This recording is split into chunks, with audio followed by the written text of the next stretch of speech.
How well do you keep your composure in all scenarios? Not just when things are going bad, but think about how you handle things when it's going good. Are you keeping that perspective that it is God who has put you where you are for such a time as this, with the abilities that you've been given, the air in your lungs for starters. I don't know about you, but I didn't put that in there. He put me where I'm at today. I didn't get to choose where I was born, what family I was born into, the area. I didn't get a choice at any of that. None of us did. So keep that into perspective, that it's God who's placed you where and when you are with the abilities that you've been given. So none of us have done this, have achieved anything on our own.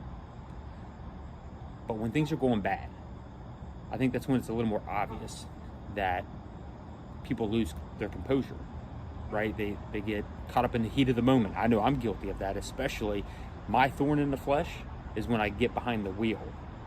So when there are inconsiderate drivers, when there are people not paying attention, blatantly texting while they are driving, not paying attention to their surroundings and helping people, because that's what it is. When you're driving, you're supposed to be helping one another in and out of lanes, across the intersections, stuff like that. Just being considerate. I know I'm going on a different tangent, but anytime I talk about driving, it is something that we should help one another with, because I don't think anyone's out trying to get into a wreck. But if we don't help one another, pay attention, and that's far too easy how it usually shakes out. Not being considerate, not paying attention. So how do you hold your composure in those moments? That's the one that really convicts me, to keep it together, not get frustrated. And I'm reminded of all this because of how Jesus held his composure in every situation. Twice now we've read in chapter 26 as he's reclining at the table, it says. The first time he's reclining and he's being blessed.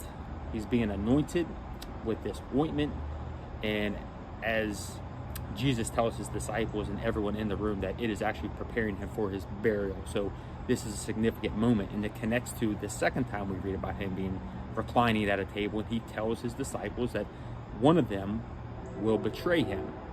And we'll talk more about that tomorrow, but you can see the connection. He's reclining. In one moment he's being blessed, the next moment he's being betrayed. But yet he's still holding it together.